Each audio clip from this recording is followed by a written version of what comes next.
Before we get started tonight, ladies and gentlemen, on another episode here on Fast Break for IE Sports Radio, I want to introduce you all to our title sponsor, the Southern California Warriors Semi-Pro Football Team. The world of semi-pro sports is unlike any other sports organizations. Players pay to play in hopes of so many different outcomes, whether it's playing to get filmed to try out for professional teams, big-time colleges, or just playing to stay in shape. No matter what, all semi-pro players have one thing in common, and that's playing for the love of the game. The SoCal Warriors have been on the quest to earn titles and give players second chances since 2017. Wherever you're in Southern Cal or anywhere in the world, give semi-pro sports a chance if you love your sport. You may get that second chance you've been waiting for as an athlete. You can find them on social media at Twitter at SoCal Warriors. You can find them on Instagram, Southern California _Warriors, and on Facebook, Southern California Warriors. Now on to the show.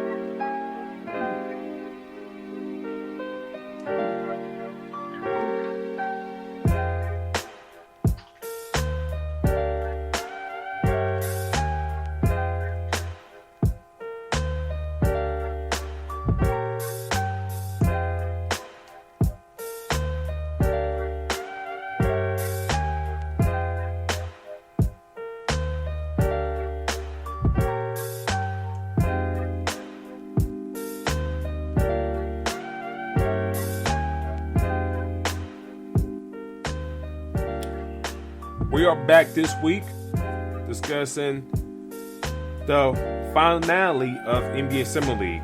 We'll give our final thoughts on Summer League and we'll take the good and the bad, see who rises to the cream at the top and who still needs some work. Plus, Lebron, DeMarr DeRozan at the Drew League yesterday showed out. We'll discuss that and kind of what that, means for both guys going into training camp. And finally, Russell Westbrook and his agent parted ways after a 10-year plus relationship. But he said some interesting things, parting comments out the door. We'll discuss that here and much more live here for IE Sports Radio, your direct feed for all that sports, and you're welcome to join us.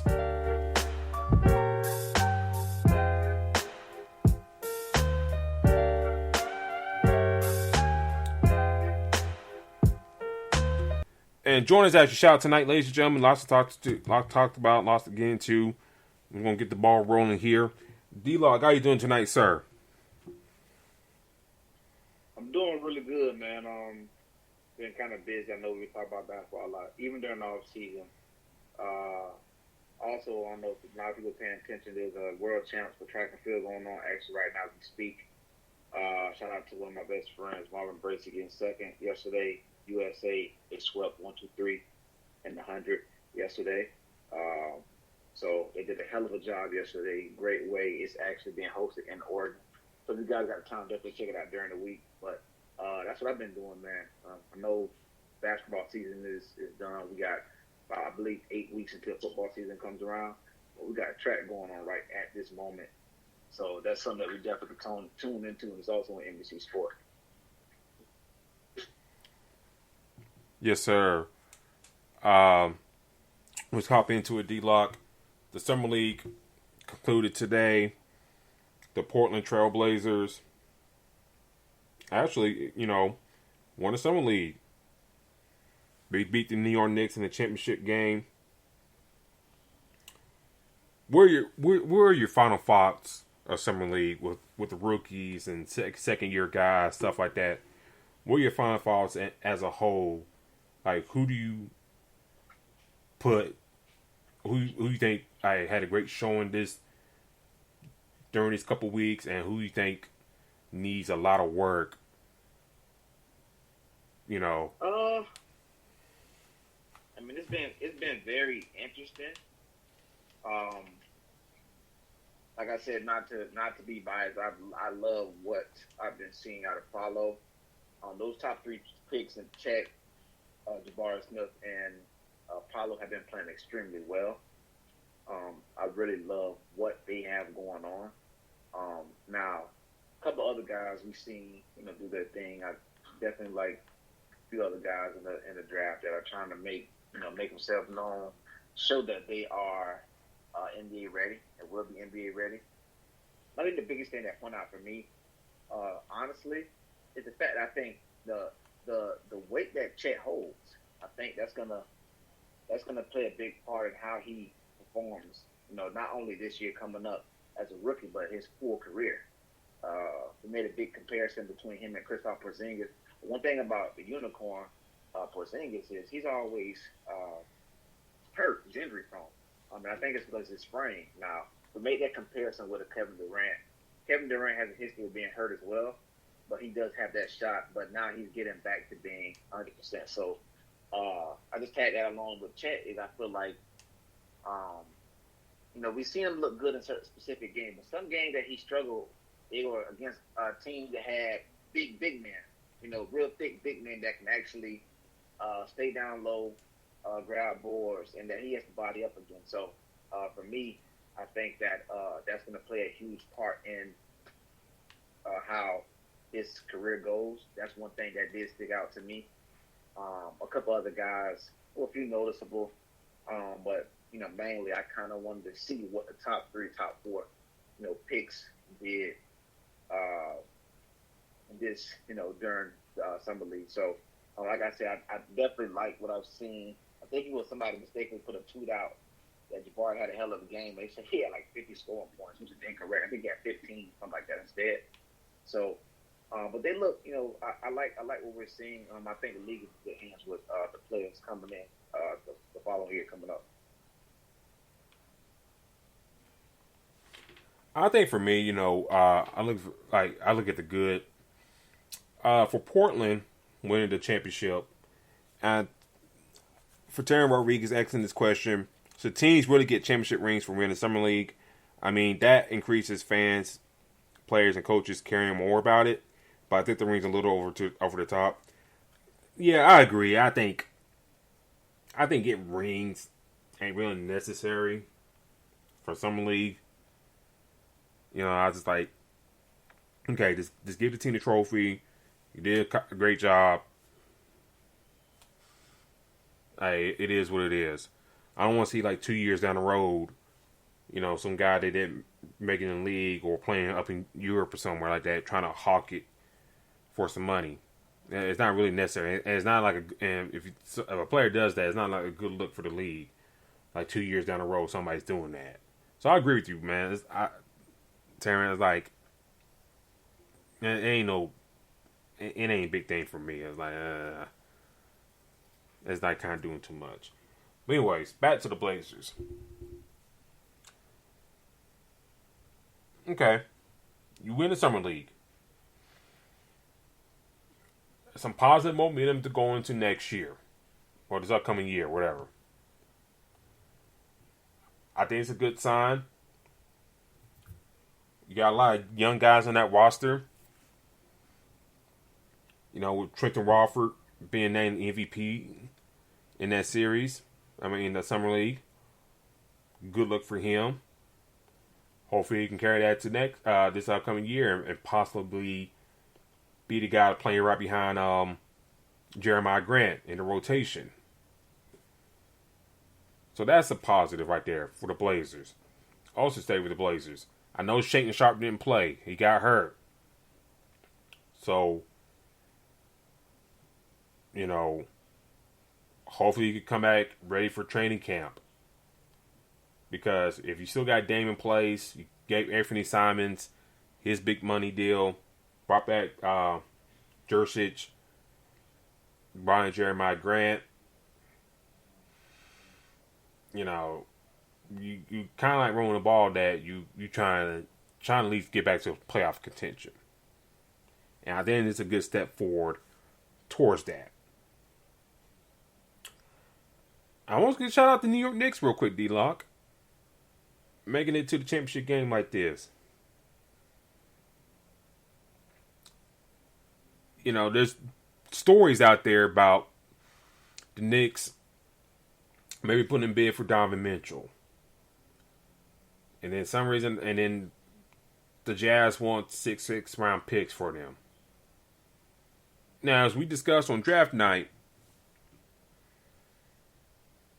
you know, the Knicks made some moves like, you know, what y'all doing? Now, could those moves, the draft picks that they did for next year, could it be pushed towards for a Donovan Mitchell trade? I don't know. Time will tell. But I thought it was a good time for the New York Knicks, you know, who really don't get to championships and stuff like that. I think it's pretty good that, you know, they got to this level. I think it just kind of shows, you know, confidence for the younger guys. Because, you know, if that Donovan Mitchell trade happens, D-Lock, if Leon Rose can get that done, then you kind of look back to your Summer League squad and kind of pick up a few guys from there and say, okay, these guys here, we get them from cheap. We can put them on this roster, and we kind of roll, you know, who we got left after the trade, whatnot. So I look at those teams as positives for right there. Your boy, Paulo Banchero,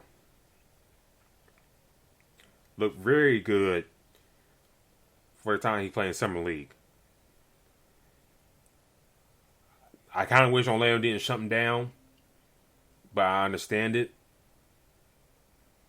But he looked very good in the games I watched. Jarabi Smith, I'll give it a little more time. We'll see how things go.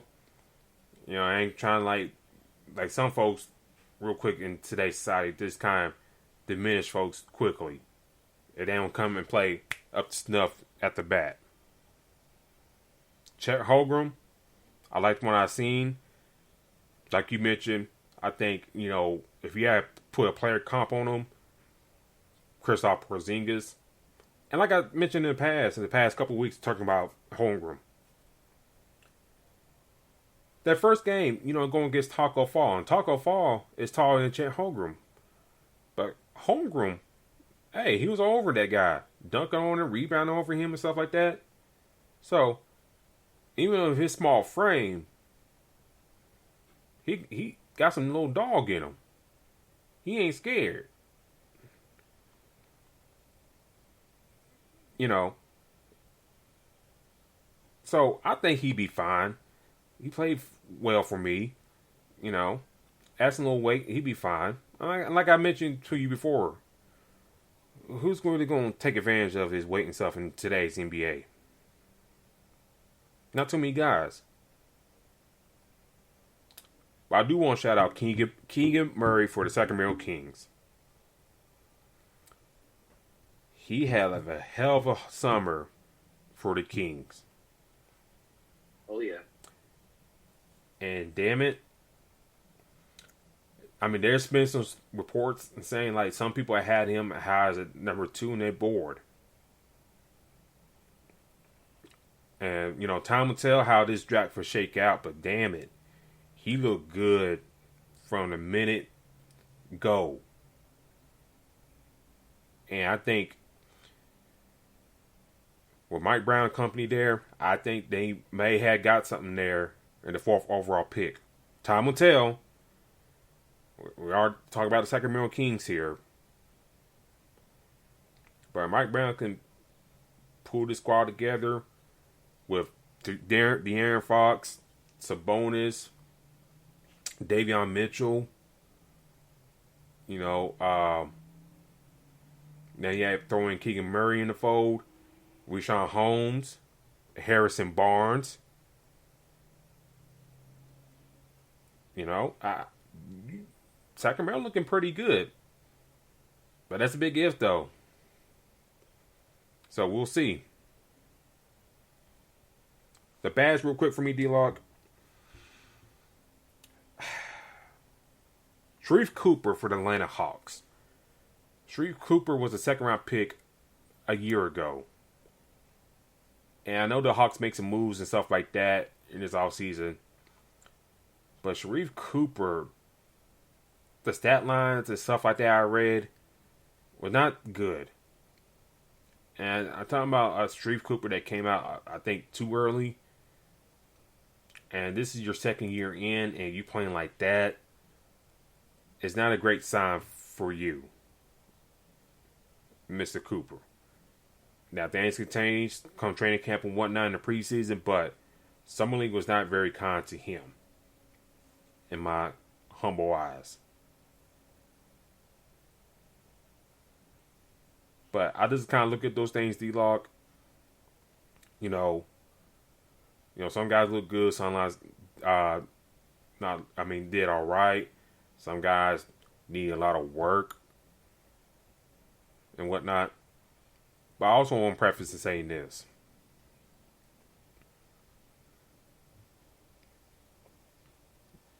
Just because, like, a lot of these kids are still kids, like 18, 19, 20. Just because you can come out early don't mean you should. And I think we kind of seen some evidence of that in some cases. You know, I use Sharif O'Neal, for example, Shaq's son. Was supposed to play at UCLA, had a heart issue. You know, wherever didn't happen, didn't work out. UCLA didn't happen. Went to LSU, you know, rode the bench most of the time when he was there. Comes out to the draft, didn't get drafted, signed with the Lakers. What's going to happen with him, I don't know. But I kind of use him as an example, like, just because you can come out, you shouldn't. And you didn't show enough in the college level that you can translate your skills to the professional level. And I kind of worry about kids like that. And let's be real, Sharif, he'd be good because his dad's Shaq, and Shaq got long money, all that stuff. But I just think for a basketball perspective, like, you gotta make the right decisions. Okay, things didn't work out at LSU. Will Wade is a dummy for paying folks under the table. We get that. But go somewhere else, go dominate, and come out next year's draft and see what happens. J.D. Davidson, same thing. Alabama. I seen him, he had 28 points in one game, D-Lock. He's shooting the ball, taking up the shots and stuff like that. I was like, damn, dog. We kind of want you to do that at times at Bama this past year. Like, damn, dude. And sometimes you like you scared to shoot the ball. Like, so I don't know if they trying to show out for the pro game and whatnot. Ain't no going back and whatnot. But I just think some of these kids got to use better decisions for their career and whatnot. Or if not, you're going to get lost in the shuffle. And as you know, being a pro athlete, they can find somebody else right behind you real quick.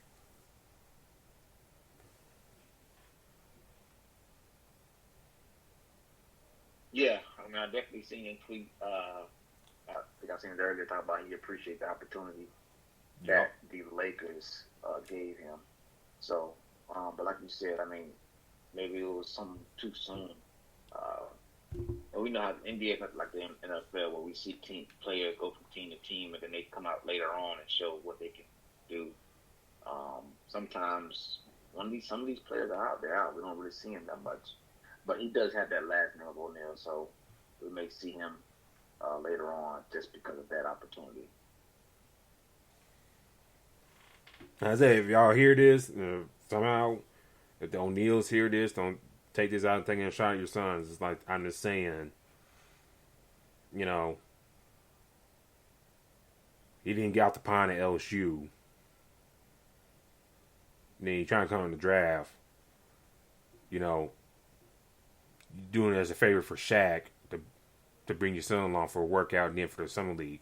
It's just like, kind of like Dwayne Wade's son, for example. I don't think he went to school, and D Wade got him to a development deal with the Utah Jazz G League affiliate. So, and I'm not saying college for everybody. I'm not saying that as well. But I was thinking the systems there can help y'all expand y'all's growth. That's what I'm getting to in my eyes. And we'll see what happens, from this point from here till next year. What guys come in, have great contributions to their teams, who plays in G League for the good majority of the year, who take their talents over to Europe. We shall see, down the road. I'll give you the final word. Yeah, I mean, like I said, these different opportunities will come around for the athletes, and that's one thing that that's what I think, honestly, the only thing not only thing, but that's one thing that I appreciate about the NFL as well is, there's a lot of undrafted players we see that are a hell of a player, go to multiple Pro Bowls or Super Bowls. And I think that even though we see that in the NBA, it's not as much. You see 2 rounds, and that's about it. You see a lot of teams, pick up undrafted rookies who may have the summer league, have those opportunities. So you may see a few players bounce from team to team and get a big chance, but it's very rare. So hopefully, like I said, some of these players get those opportunities. And for me, like I said, it just clearly when you're drafted number 1, you're drafted top 20 or top the first round, more likely your name is going to be mentioned and talked about for anybody else's during the summer league if you decide to play. So, and another thing about the summer league too, the summer league is not just for rookies. Yeah. Sometimes we see 3 or 4 year players come in there who maybe didn't get that much chance to play the following year, and now they're out here trying to prove or get on that roster. So for me, I just think, like I said, I think that it makes it very challenging for a lot of basketball players.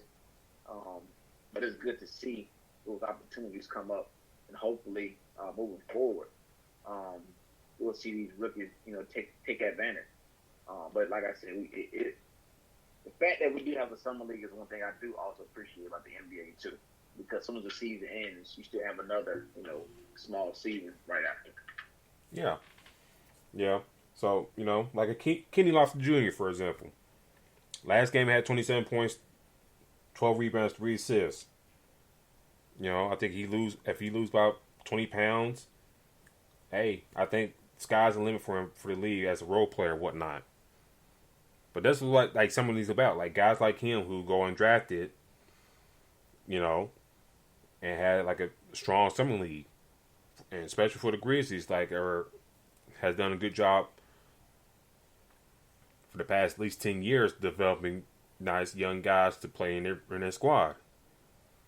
John Morant, Jaren Jackson, Desmond Bain, DeAnthony Melton, who they traded away to Philly, Jair Williams, so forth. You get what I'm saying? So guys like that and whatnot. So we'll see how things shake out come training camp. Who survives and whatnot, and we'll discuss it here on the show. But D-Lock, yesterday, despite with Summer League going on and whatnot finishing up, the news broke that Friday night that LeBron, DeMarr DeRozan, Kyrie Irving were going to play at the Drew League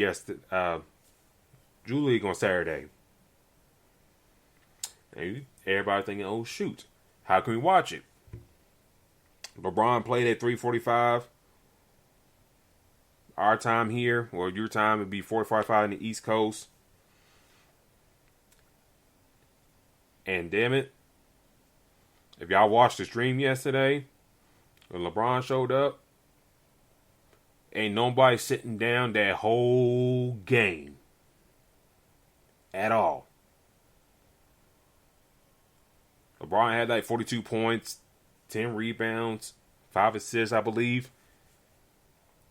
But boy, nobody said that at all for that game, D-Log. What do you think? What do you think about, LeBron, DeMarr DeRozan showing up like that? Playing on the same squad, by the way. What do you think about, those guys showing up to kind of like play in that setting, and with the other names in the past like Kobe, James Harden, Kyrie, and so forth, playing that? What do you think about, LeBron showing up in DeRozan playing in the Drew League yesterday? Well, I think that was very huge. I mean, the thing about it is this is something that we've always seen great players come there. JaVale McGee, Chris Paul, Paul Pierce, Kevin Porter, multiple guys, Julius Randle. A lot of these guys, big names, also like a Kobe Bryant, have played there. And also other celebrities, have played there. So I think that was huge. But also I think, now, to be honest, we got people that have podcasts and different shows going on. That was great for us, right? Because now we have other things to add on to talk about. So I think that was wonderful. To be honest, I wasn't expecting the stat line that he gave. I believe it was, 42 rebounds. I'm sorry, not 42 rebounds. 42 points and 15 rebounds or something like that. Mm-hmm. With a few steals. So I wasn't expecting that. But the fact that he was going to play, sent messages around the world, in my mind. So everybody was talking about it. So clearly, when it came to selling tickets, when it came to people showing up there, when it came to cameras, and clearly, if you look at it, it's like damn near everybody in the stands had a camera out. And on top of that, every time he made a simple shot, well, not simple, but every time he made a shot, people were just oohing and ahhing like they'd never seen that before. So it was great to see. I think it was good just for basketball alone, right? I mean, that's something that many people, you have young kids who could be the possible next LeBron James at 5 to 10 to 15 years old. They're going to try to do Drew League as well as other players have. So that was the big thing. One thing that we talked about with LeBron that he did not participate in is the slam dunk contest, right? Everybody has been talking about that. Everybody has been saying, well, we wanted to see him do it. He was one thing he didn't do. So for him to participate in this after so long is a huge thing. Not only him, but with DeMarr DeRozan as well. So it was great. That stat line was insane. And then watching them highlights is just one great thing to watch, especially because we haven't seen him in so long, right? The Lakers, this is the season Lakers don't make the damn playoffs. So this is one of the few times we don't see LeBron James in the playoffs. You know what I'm saying? So this is like perfect. You go a few months without seeing a LeBron in the playoffs, and then boom, now we get a chance to see him playing in the Drew League. So I think it was great. I think it was a great thing for us to have. And I think, like I said, moving forward, these are something that we need to have every year. We need to have, not necessarily LeBron, but we need to have some key players that need to come in and play like in different leagues. And like I said, we talked about the season being over a while back, and then we talked about Summer League. And even with the Summer League, and then now we have another topic with the Drew League. So I think that was great, man. I really definitely appreciate LeBron doing something like that. Not only just as a person that talks about basketball, but just a fan, just in general. Yeah, I think during the summer, and that's I think one thing we kind of miss for the past couple of years due to COVID and all that stuff. You kind of miss things like this. These guys show up to these summer summer pro-am leagues and to show them just a hoop. Like Kobe showing up to Rucker Park, or Kevin Durant showing up as well. You kind of miss stuff like this, and it's great to see. Great to see LeBron, DeMar showing up. So, I thought it was great. It was like standing room only for LeBron. You know, some decent, guys they played with. Especially in the white squad with LeBron, and DeMar, like, that is one point guard. I wish I can find his name. But shot the ball very well, when given the chance and stuff like that. I was like, oh, okay, he's pretty nice. And then, I think you mentioned to me, like, you saw some of the pictures and stuff like that and some of the highlights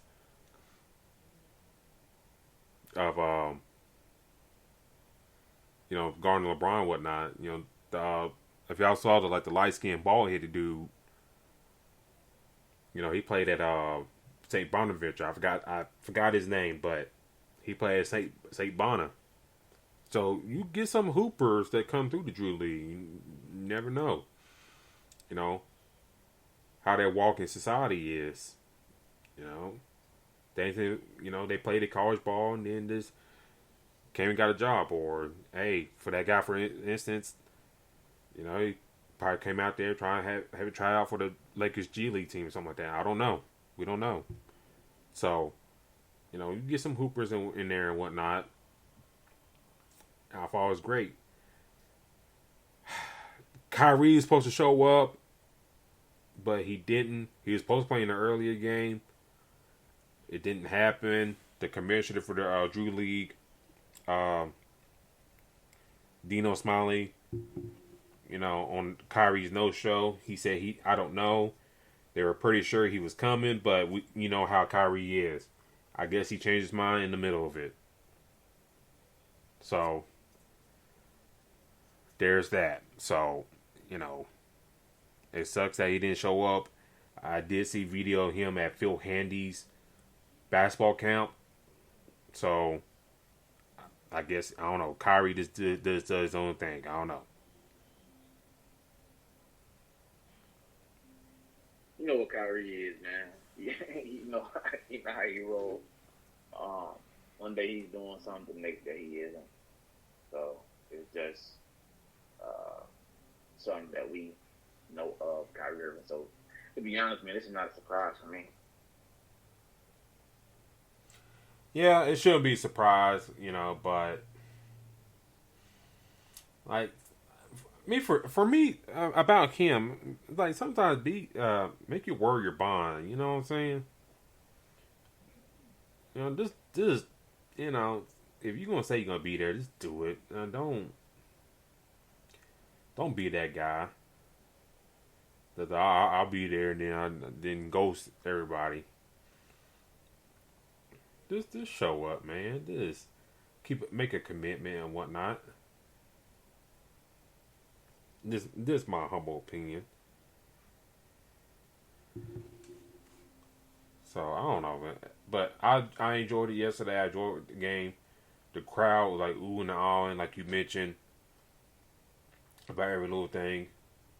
So, if you're like on TikTok or Instagram and whatnot, you probably see a lot of clips by now of everybody taking. I'll say this, D-Lock. I think one thing they got to do, Drew League wise, if you knew ahead of time that LeBron and company are going to show up, maybe go try and rent some camera equipment and have a better streaming setup. I know the NBA last minute was trying to stream on their app, and that was a lot of issues right there. So, but I think, if you got a setup like that, when big star coming, you gotta, prepare yourself better. That's just my 2 cents there.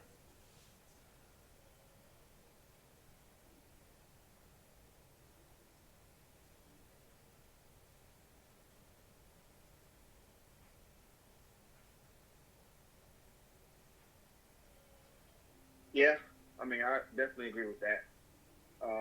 I just feel like you're going to have a player like that there, so better preparation. But then again, at the same time, you want it to feel natural. You know what I'm saying? You don't want to feel any pressure. Clearly, there's cameras everywhere, but you wanted to feel like he's not necessarily being watched again like he's at an NBA game. So, agree, but also at the same time, this is something he's kind of doing on his off time, right? Because you start putting different, requests and all this stuff. Now, money's going to be asked from whoever the player could be. But yeah, because at this point, I'm pretty sure if you go on YouTube and type in LeBron James Drew League, you can see all different type of views, different type of camera views. So I agree with you there. So we'll see how things go for the future. I think LeBron looked good.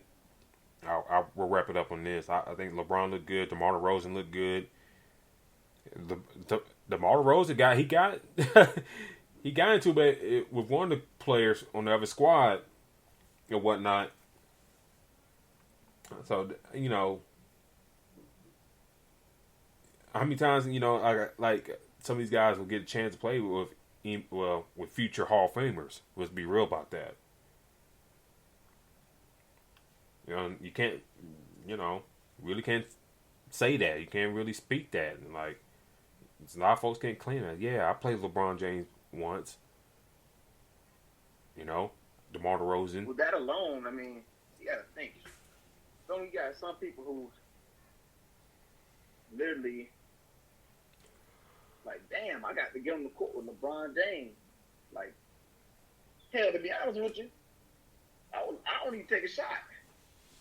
Just let me be on the basketball court with him. That's it. Oh, I got my shots. You know what I'm saying? Yeah.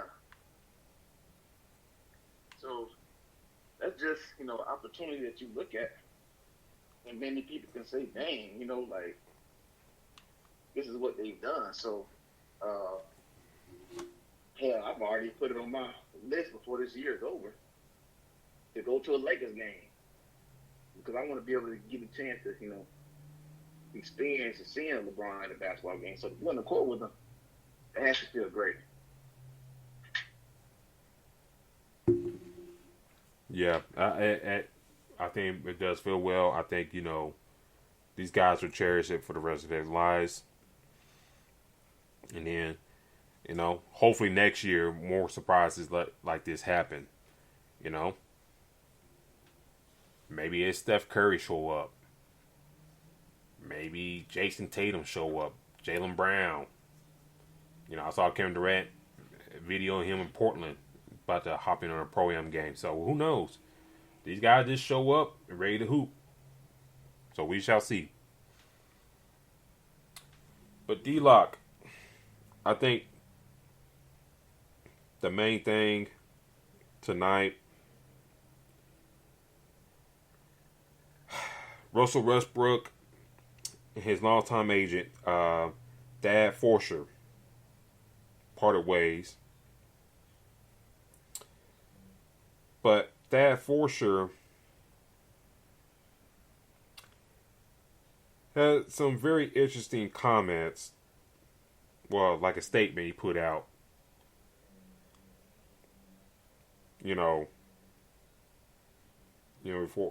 Before reports got out and stuff like that, explaining why, what he did. Now, ladies and gentlemen, I never seen anything like this. We've seen players, and agents part way in all sports. We've seen that happen.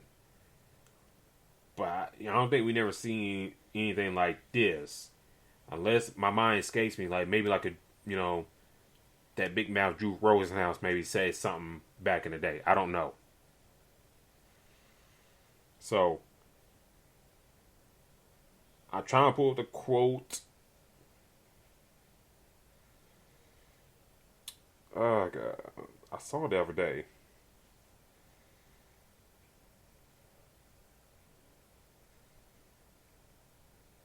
But the gist of it, D-Lock, he believes Russell Westbrook should stay in LA, to be honest, all things said and done. I think Russ didn't really agree with that. we discussed, Russell Westbrook. I don't say ad nauseum, but good enough, points. Here we go. I think I found it. In a statement to ESPN, Foucher, one of the league's prominent play representatives, cited let me get my words right. It's another wherever they had differences. I'm sorry, I couldn't get my words out. And suggested that they was no longer full alignment with Westbrook about whether the former MVP should remain with the Lakers for the final seasons for his $47 million contract.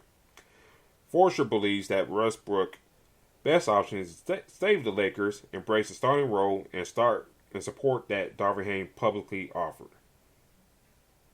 Obviously, Russ didn't go with that. What are your thoughts on his statement to the public, and then what he suggested to Westbrook? Well, for me, for one, it tells me that Russ doesn't want to be in LA, or he agreed he doesn't think he should be, or doesn't want to be there. He come out and said he believes he should be there, basically, and then they separate.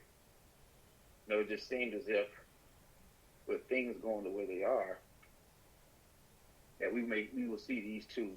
We will see Russ elsewhere. So this is, in a sense, great news for Laker fans, most of them, that may not want Russ. So, but let's be honest. Russ is not going to change the player that he is. He's going to be the same player he's his whole career. Houston made that adjustment when they traded for him, had him and James Harden. Washington had him. They didn't look bad, being the fact they were in the East. Made a few adjustments, but they shipped him as well. So for me, Russ needs to go to a team that doesn't have so many high expectations. He's going to give you 100%. That's going to be him. He's going to do a hell of a job doing that. But for what the Lakers are trying to do, what LeBron's trying to do, what Anthony Davis, healthy, is trying to do, Darvin Ham is trying to do, he's not going to work there. And I think he understands that. Seemed like his former agent was trying to force that. This is the reason why they went separate ways. So, for me, that's really what I take out of it, is the fact that these two just don't agree on something. And from personal experience, I see how this happens. Personal experience of having, an agent and, having a disagreement. Now, that doesn't mean every time you disagree with your agent, you're going to, disappear, you're going to separate. No. But something so huge, something so important, something so valuable, moving forward, that is what caused that. So, for me, I just feel like this whole situation, as far as, Russ and his former agent separating, lets you know where Russ' head is when it comes to trade allegations and where he could be possibly going. So,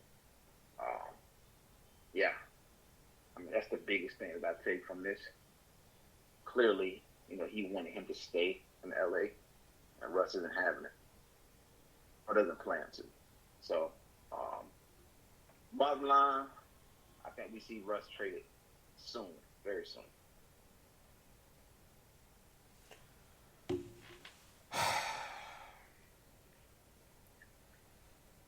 You can see how this shaking out for the Asian community and stuff like that, because you see a tweet by Rich Paul saying it's a cold game. Now that could be alluding to a lot of things, but I think if you read in between the lines, we kind of know how it rolls. And then LeBron subtweeting it, You know what I'm saying? Facts. Cold ass game, brother. So when I saw that, you know, from what he said, he advised Russ to stay, embrace Ham's role, and then kind of, come back into next year's market with renewed value. But Russ didn't see it that way. I think he wants out. I think, when he came to last season, things didn't work out. And I think what the agent is thinking, like, you had no value right now. Your name's kind of soiled right now. People calling you Westbrook just for the fun of it. You know, that damn cretin Skip Bayless been making fun of you all year.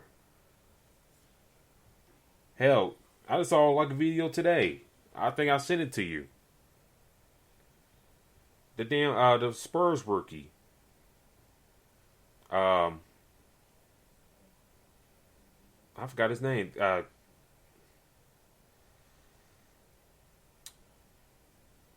Jeremy Sohan, forward from Baylor, who got drafted by the Spurs. We talked about it in our draft prep coverage.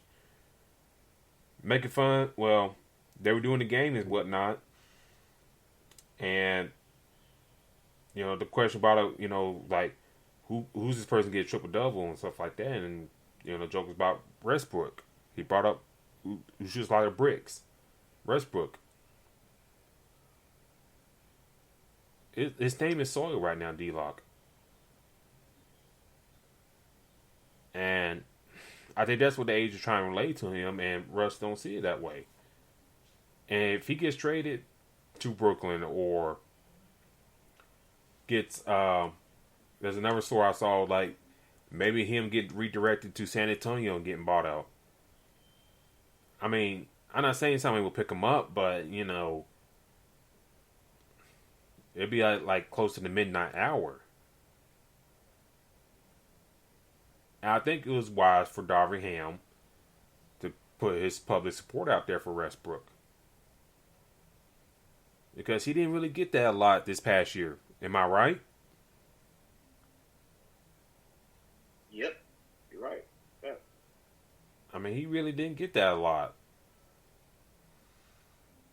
Now, of course, you got a new coach in there and whatnot. It's going to say these things, but I think Darvin Ham got legit. I think he was legit in his words. I'll take his word as his bond. But back to the rookie real quick. I won't say this for Jeremy Sohan. Dude,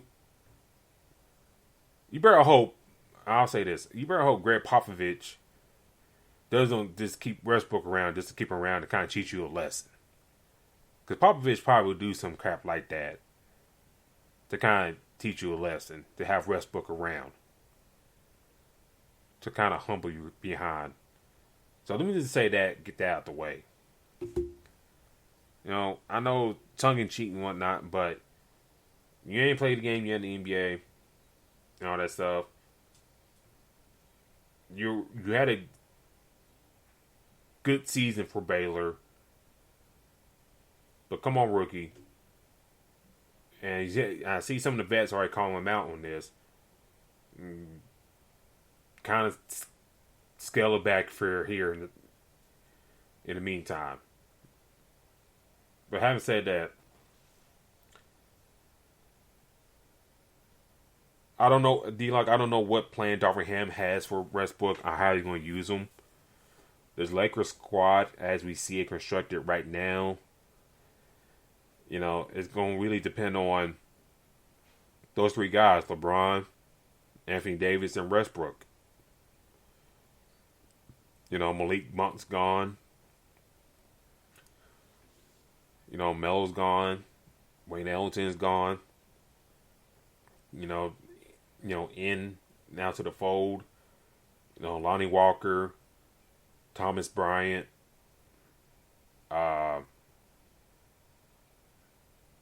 they're getting Kendrick Nunn back for injuries and whatnot. Horton Tucker, we'll see. I just think if Darvin Ham can think of the right thing, how to use Westbrook, and Westbrook can bounce back and be that dude, I think they'll go a long way for the Lakers, in my humble opinion. It sucks that the agent kind of went out like this to put this out publicly. But I think it kind of shows, what Westbrook's value is and why, you know, the Brooklyn Nets as for these draft picks, same thing with the Pacers and whatnot. And let me ask you this before we head out: with Kyrie being a headache as he is for the whole time with his Brooklyn Nets tenure, and Westbrook just having an off year, wouldn't you think those two teams just doing an even swap would be just fine? If you really think about it, wouldn't just an even swap be just fine between those two teams? Between the Nets and the Nets and Lakers. Yeah, just think about it. We talked about Kyrie and whatnot, all his stuff he's been doing, going on, all that stuff, the PTO thing, all that stuff, the vaccines, all that stuff, and then looking on the other side, you got Westbrook just having one bad year and whatnot, but so much a bad year that his value is tanked. Wouldn't you think this like two teams that come together and say, hey, okay, it didn't work out on this side here, it didn't work on this other side here, we'll just swap players and see how we go about things? Wouldn't you think both of these teams would just do that, just to do that? Yeah, at this point, I mean, you have a lot going on both ends, especially now with Russ having his agent. Agent getting fired, did not see eye to eye. Clearly, his agent wants him to stay in LA, so it gives you a sign that Russ doesn't want to be there. Kyrie have this situation going on, knowing he's already clearly saying he's going to go to LA. At this point, it's like all points to that direction, right? Go ahead, all you guys, just make the swap. Now we can try a different way.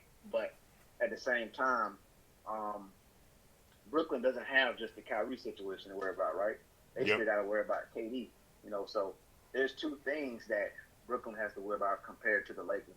To where the Lakers can just be like, all right, cool, let's just make the swap and we're good to go.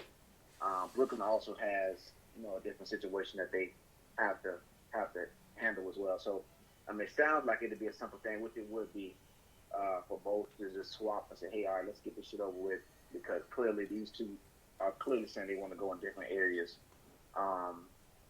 But again, it's like something is trying to hold this up, and clearly everything is saying, man, look, let's get this done. So I would agree with you, Jay. I think they need to hurry up and make the swap so they can get things moving in the direction it needs to. And by the way, as a Laker fan, no draft picks. This even swap. This no draft picks. I don't care if Brooklyn gave up a lot for James Harden. They can cry in their milk for that. I don't care about that. That's y'all's fault. But if you're Lakers, don't give up no draft picks. Just no. Just even swap. One team's headache for another team's headache. Just do a swap. It just if Kyrie, hey, before we head out, if Kyrie don't work out for the Lakers, it's just like the last year of his deal. He can walk. Same thing for Brooklyn. Exactly. If it don't work out for Russell Westbrook, he walks, or you trade him. Yeah, but the difference is, to be honest, on both ends. Okay, Kyrie's already saying that he's going to go to LA. So you already have that, in a sense, situated for Brooklyn. Then you got the Lakers, where the Russ situation is up in the air. You don't know what the hell he's going to do. But if you get him to Brooklyn, maybe he signs an extension. Maybe he stays. For the Lakers, Kyrie's already saying he wants to stay. So at this point, to be honest with you, I don't see it not working out for the Lakers. Clearly, winning the championship would be the goal and the expectation. But, hell, getting to the NBA Finals, the Western Conference Finals, again, pretty hell of a lot farther than they did last year. They'll be a lot more pleased than what happened with having Russ, AD, and LeBron on the same team. So, for me, this trade just needs to get done so both can swap and they know, okay, cool. You know what? Hey, Kyrie already said he wanted to be in LA, and Russ just right now isn't up in the air. But Russ is not a person that continuously switches from team to team, so he just wants to play ball in a sense. So, and to be honest with you, hell, at this point, Brooklyn don't have anybody guaranteed on that roster the way KD is going. So, the Russ will probably be the closest thing to keeping the following year after next. And we'll leave it on that note. And hopefully this trade hopefully something happens, get done, and all that stuff. But we shall see. And if that happens, keep it tuned here. And we'll give y'all the latest news on that front. But thank you for tuning in tonight with us, ladies and gentlemen. We appreciate y'all listening to us and whatnot on the show. So we greatly appreciate it. D-Lock, how can people find you on social media? You guys find me at Black-813, Twitter and Instagram. I'm really tweeting about track and field right now, being the fact that it's going on. So you do see most of my tweets at this moment. It will be about track and field, but Black-813, Twitter and Instagram. Let them know they can find you at, and let them know where they can follow our page at. Follow the page at Fast Break at IESR. That's Fast Break IESR. Thank y'all for joining us in the chat. Terry Rodriguez, Mike Pat, thank you very much. Mike Pat is right behind us. Was Line by Sports in DC. Also, do follow me on Twitter at Spawn4288. That's Spawn4288. Also, I do another show on the side called The Crooks Process. My latest video episode I did was talking about the Vince McMahon situation and all his allegations up to date, which I heard just today that the Wall Street Journal may be dropping something else here any week now. So, be on the lookout. Check out the show on Facebook and Instagram. You get all the latest news on updates on that. But till then, ladies and gentlemen, we'll talk to y'all later. Peace.